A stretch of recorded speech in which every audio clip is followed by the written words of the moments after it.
Triobet. He couldn't get out of the way. Eikit kalbinkit Stepą.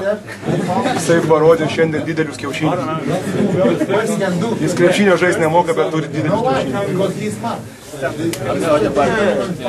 Hey, true. Kada čia gausi bartį? Nieko čia negausi bartį. Iški padarėm klaidų, nepataikė baudos, paskui. Kaip? Sunku ten traktuoti viską. Aš manau, kad galbūt ir teisėjai yra teisūs, nes jisai vis tiek metė į tą krepšinį. Aišku, pasidarėm savo daugiau negu reikėjo, bet vis dėlto laimėjom prieš žymiai stipresnę komandą. Ačiū žiūrovam, kurie atėjo į Siemensą, mus palaikė, tai tikrai buvo didžiulė jėga. Tokiem Siemensą malonu žaisti, aišku, ir emociškai, ir dar svarbesnį dalyką pasakysiu, turbūt ir dėl šiltumo salėj. Pavyzdžiui, man tai svarbu, nežinau, nes čia kaip treniruojamės, tai neįmanoma bėgti nešaltoką. Nu ir ką, o dabar, aišku, kažkiek jau turim daugiau šansų. Nesam tokia gera komanda, kuri galim savo garantuoti pergalę su Cibona. Esam geresnė komanda už Ciboną, bet žaidžiam išvykai, kas mūsų šansus praktiškai išlygina, yra 50-50. Bet vis dėlto prieš 8-9 dienas turbūt nelabai tikėjo niekas, kad mes būsim top 16, o dabar kažkoks tai šansas jau gana normalus atsirado, ne? Nu tai sakau, reikia šiandien, kaip sakant, pasidžiaugti, nes tikrai atlikom didelį darbą, o kitą savaitę ruoštis Cibonai, kuri nemanau, kad norės sugrįžti, kaip sakant, baigti pirmą ratą su 0 pergalių, jiem paskutinės rungtynės namuose savo salėje, tie jauni vaikinai pilni ambicijų, nusakau, o mes nesam tokia komanda, kuri kažką labai savo gali garantuoti, kad nuvažiuosi savo ramiai ir laimėsi, ne, tai bus, reikės vien tokių pačių pastabų, kaip, pavyzdžiui, šiandien. Buvo svarbiausia neleisti jiem žaisti, kaip sakant, nu kaip, ramiai, ne? Kaip sako, jie krepšinį dažnai žaidė, kaip jie žaidžia futbolą, pim-pam-pumą, ne? Labai kamuolys juda greitai, labai greitos užtvaros, ir kažkiek tai išmušti tą jų ritmą, jo? Nu ir čia yra Eurolyga, išvykai reikia kauti su visais, jie tą žinojo. Jiems sunkus kalendorius, jiems daug traumų, bet tai čia jų problemos. Mums irgi buvo sunkus kalendorius, bloga atmosfera, sunkios traumas, nauji žaidėjai, nauji treneriai. Sakau, prieš 8 dienas niekas negalvoja, kad tai gali būti, o dabar turim šansą. Niekas nieko negarantuoja, bet reikia už to šansą kažkaip kabinti. Kas sukasi galvoje po tos Rubio metimus paskutinius? Pirmas, antras, trečias, kas sukasi galvoje, kad reikėjo žaisti pratesimą, nu kas šito? Pratesimas yra 5 minutės, praeidė lygiai. Pirmas 2 atakas užpuolį, gerai apsiginė, turi kontrolę. Aišku, gali būti kitą pusę. Reikia žaisti kažką.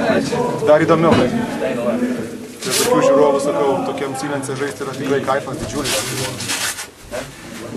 Senai jau to nepatyrėm, tokio susitelkimo kaip žmogus su žmogum. Iš tikrųjų tikrai komandai pagerėjo kažkiek tai atmosfera, pagerėjo tarpusavio sutarimas. Mažiau durnų klaidų darom, už kuriuos žaidėjai kitos komandos mus labai lengvai baudžia. Nu, kokią komandą darom. Labai lėtai, aišku, bet judami priekį.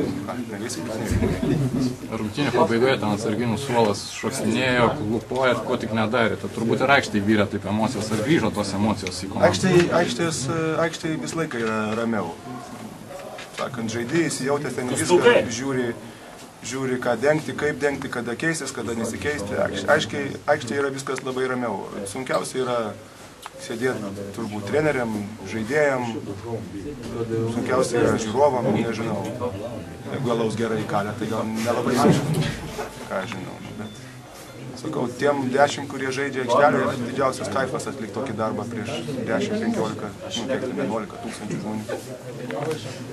Šiandien pelnai ne tik tai daug taškų, bet ir atlikai 10 berods rezultatyvių perdavimų. Eigai, 10 užrašė? Nu, šaunuoliai.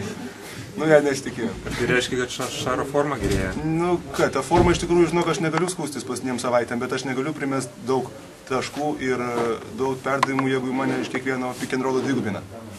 Aš paprasčiausiai turiu nusimės kamuolį ir komanda žaidžia 4-3. O jie visą pirmą kėlinį dvigubino, porą pasų išėjo paduoti Jonui ten bendant po krepšių, o paskui reikėjo viską nusimetinėti ir kad, nu, kadangi pats supranti, dvigubina, tai jau kitoj pusėje žaidžiam 4-3 mes jo, bet. O paskui, kai jie pastatė tą aikštę, tai kažkaip jie turbūt ir mus išmušė iš ritmo, bet man tai buvo lengviau žaisti prieš aikštę, nes aš porą kartų įsiveržiau, atmečiau, porą sykių gavau laisvę tik į krepšį pasižiūrėti, vieną atrodo Onalgos kamulio puolime įmečiau. Nu, man buvo lengviau žaisti, nes prieš asmeninę gynybą tikrai labai daug dėmesio man skiria. 10 rezultatyvių prieš Barsą čia sutapimas, ar kaip? Jo, nes pernai, tą sakau, praeitą savaitę specialiai nemečiau, kad šią sumečiau. Kaip tu taip gali šnekėti? Su Milano teko susitikti apie ką. Teko, bet jis turbūt nieko negirdi, ką aš jam sakau per tą savo barzdą. Aš jam sakau, jis kaip kokias 80 metų senelis, plaukų jausi prilindęs, jis nieko negirdi. Teko, sakau, mano karjeroje aš labai laimingas žmogus, nes pavyko iškovoti ne tik daug titulų, bet ir susipažinti su daug puikių žmonių, su kuriais aš esu įstikinęs, kad būsiu draugas visą gyvenimą, jis tai vienas iš tų.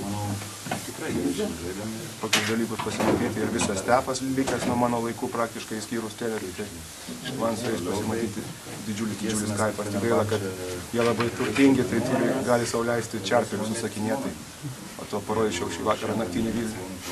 Sakė darbuotojai, kad išmokinot jų nesendurinių žodžių lietuvių Barceloną. Tai žino jie viską, bet ką, jum nesakysim. Gerai.